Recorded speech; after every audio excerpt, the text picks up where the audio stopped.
Greetings, fellow humans! Josh Fossgreen here with some bass in your face. Today we are continuing with beastly arpeggios. They're so beastly. Why are they beastly? Well, try this exercise and you'll see. So last year I put on a scale exercise called the Beast, Advanced Scale Exercise for Bass. And it takes you from the lowest note of a scale to the highest note of a scale, systematically playing every note across the net possible in that scale. And a lot of people liked it, so I thought, why not write a couple arpeggio versions for myself to practice and for you guys to check out. So this is the second of two arpeggio exercises that are similar to the original Beast scale exercise. Last week we learned how to play 7th chord arpeggios of various types all across the neck with Beastly Arpeggios 1, and today we're going to do what I call extended range arpeggios, which is continuing with the root 3rd, 5th, and 7th, but then going on to the 9th, 11th, and 13th before you get back to the octave.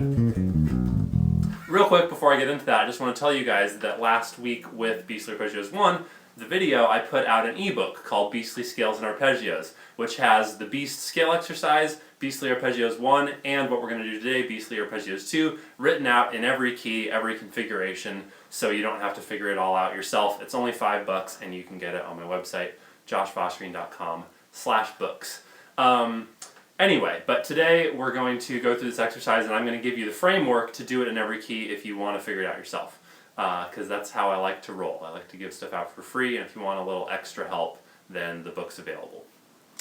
So to get the free PDF for following along with the video today, just click below on the download the PDF. You'll go to my website and grab that for free.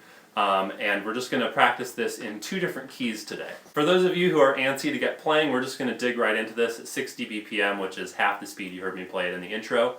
And then I'm going to explain the exercise a lot more and break down where it comes from, what it means, and everything. But here we go. We're just going to play this together and give it a try. Here we go. 1, 2, 3, 4.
Okay, let me break this down and explain what's happening here. So similar to Beastly Arpeggios 1, we are picking an arpeggio and playing it up the neck, 2 notes per string, then shifting up a chord tone, playing back down. However, we're not restricting ourselves to a triad arpeggio or a 7th chord arpeggio. Instead, what we're doing is we're arpeggiating the entire scale. So normally when you play a scale, say the E Dorian scale in this case, you play E, F sharp, G, A, B, C sharp, D, and E, in that order, half steps and whole steps. So what happens when you arpeggiate, which is basically just playing through a scale in thirds, you get E, G, B, D, F sharp, A, C sharp, and then you're back at E.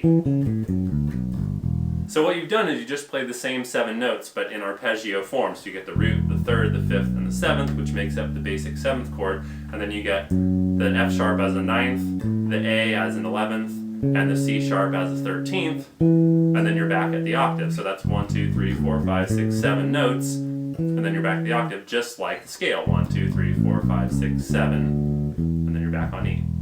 So isn't that cool? So normally you think of scales and arpeggios as being somehow different, but it's actually just the arpeggio is another way of playing through that same tonality that the scale goes through in whole steps and half steps. So just like with the original Beast, there's two ways you can think about this. With this first exercise, you can think E Dorian the whole time. So you're thinking root, 3rd, 5th, 7th, 9th, 11th, 13th octave, all relative to E as your root, E Dorian. And then you're shifting up to F sharp and you're thinking 9th, 7th, 5th, 3rd, root, 6th, 4th, 2nd, 3rd, 5th, 7th, 9th, 11th, 13th. So you're thinking in reference to E the whole time is one way you can play this exercise. And just like with the Beast, you can think of it modally as well. So you're thinking E Dorian walk up, 1, 3, 5, 7, 9, 11, 13 octave. Now you can think F sharp Phrygian, which would be the next mode up, because E Dorian is relative to D major, so these are all going to be the modes of D major. D major, E Dorian, F sharp Phrygian, G Lydian, A mixed Lydian, B Aeolian, and C sharp Locrian. So if you were thinking modally, you would think E Dorian, now you're thinking F sharp Phrygian, now you're thinking G Lydian, now you're thinking A mixed Lydian. And what's cool is, unlike with the Beast where you're not always starting on the root, in this case, if you're thinking modally, you actually will be starting and ending on roots. Start on an E here, end on an E, now start on an F sharp, end on an F sharp. So it really lends itself to thinking modally, but I encourage you to practice it both ways. It seems from the comments on the Beast video that people tend to want to just say, oh, that's just modes. But there's really a lot of value in keeping your reference frame on the same tonic through the whole exercise. So think of everything in relation to E is what I mean there. G is the 3rd, B is the 5th. D, no matter where you are on the neck, thinking in relation to E. Because then when you're playing a tune, say it's a vamp tune where you're in E Dorian for a long time, you can move around the neck very fluidly and always know where you are in reference to your root. Whereas if you only practice it modally, then that has other applications. So practice it both ways, mentally. It's the same thing with your fingers, like I said in the original Beast scale exercise. Same thing with your fingers, but a different mental reference creates a very different practice experience. Because getting around the neck like this requires you to contextualize, okay, what note am I playing? How does it relate to my root? So if your roots are moving around, that changes your mental experience of how you organize what you're playing. So that's most of the jibber jabber I'll do in this video. Let's pick up that same thing, E Dorian slash, the modes of D major slash E Dorian, etc. However you want to think of it this time, a little bit faster at 90 BPM. Here we go. 1, 2, 3, and 4, and...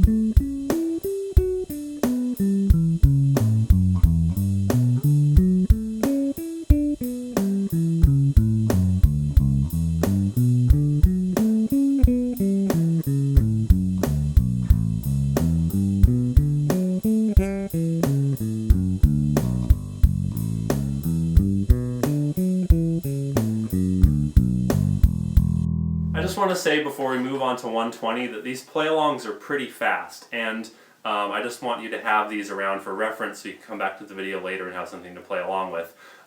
You're not necessarily going to be able to just pick this up and start at 60 BPM. You might need to do it without a metronome at first and really just get comfortable moving from note to note all the way up and down the neck without making any mistakes. Don't be intimidated by the play-along speeds is all I'm trying to say. There's no way I could accommodate everybody's level with the play-along, so I'm just trying to pick a few different tempos, but do whatever you need to do as usual. Here we go at 120, which is the fastest tempo we'll try this at today, okay? 1, 2, 3, 4.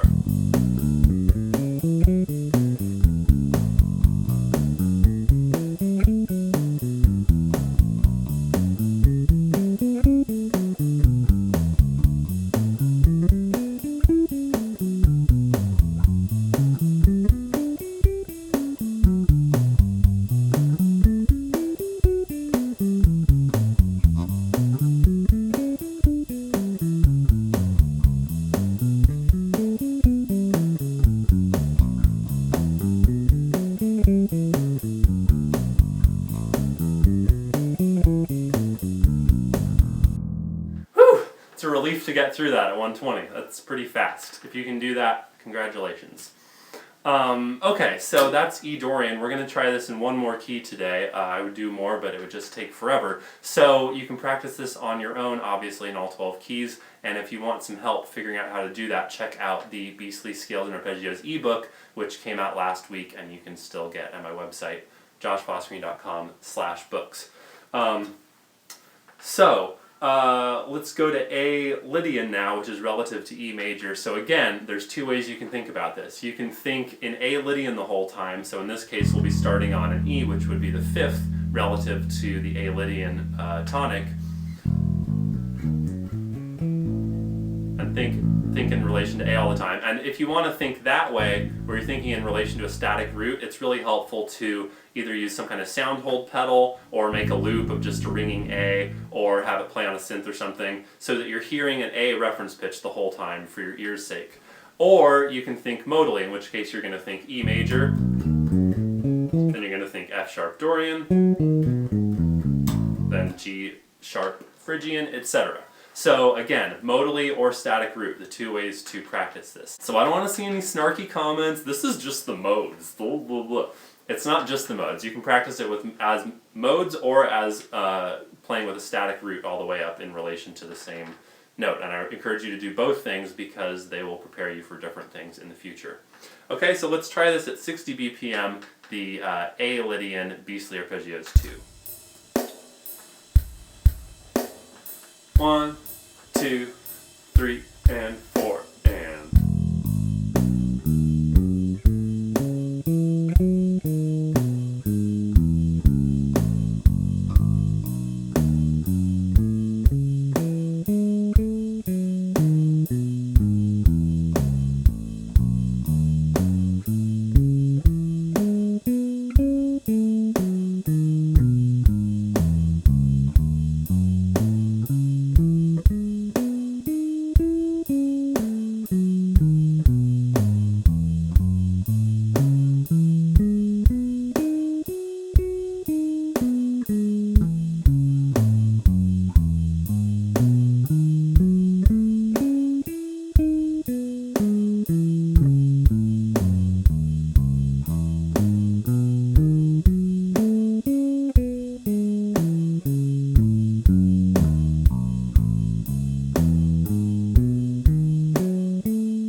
Quick note on the fingering before we move on to playing this faster. The fingering is a little bit fluid here. You can kind of make up your own. With the beast scale exercise, there's sort of a set fingering I like to give people. But with these two arpeggio exercises, since they're very diagonal and shifty, there's a few different options you can use. It kind of depends on what you're comfortable with, how big your hands are, and whatnot. So since this is intended as an advanced exercise, I'll leave that to you to figure out the exact left-hand fingerings you want to use. Basically, it depends on just how you want to phrase the notes, if you want shift noises, or if you want to try to avoid that and make it really clean. But so you can watch what I'm doing and try to pick that up if you want, but basically I'm just kind of making it up as I go. So here we go, 90 BPM. 1, 2, 3, 4.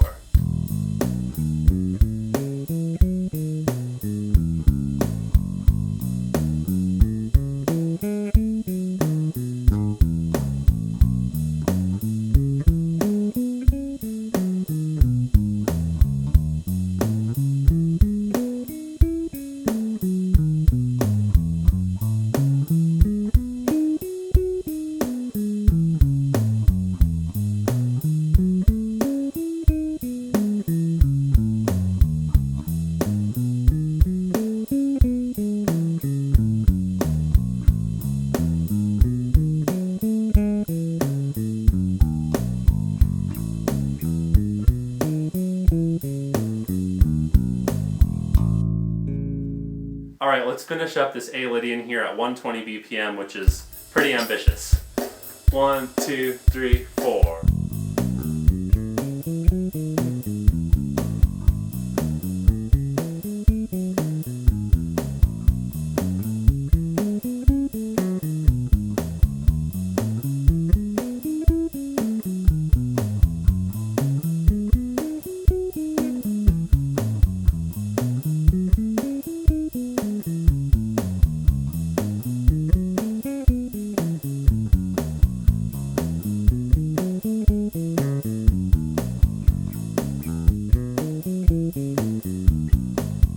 Alright, congratulations if you made it through that at 120. It certainly took me a couple takes, which makes me think I should watch my own bass lessons a little bit more. But this is a very beastly exercise, which is why it's designated as such.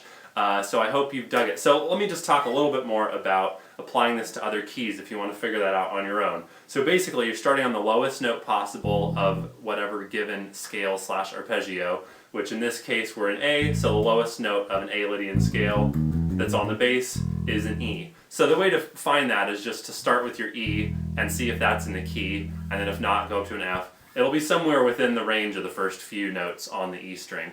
And then go up to the highest note. Once you get up to that highest position, play through it, then flip it without shifting, then move back down, and that'll make sure that you play everything in reverse when you're going back down, so you get double the practice that way. It's very thorough, so that you're playing each position in both directions, all the positions, all through the neck.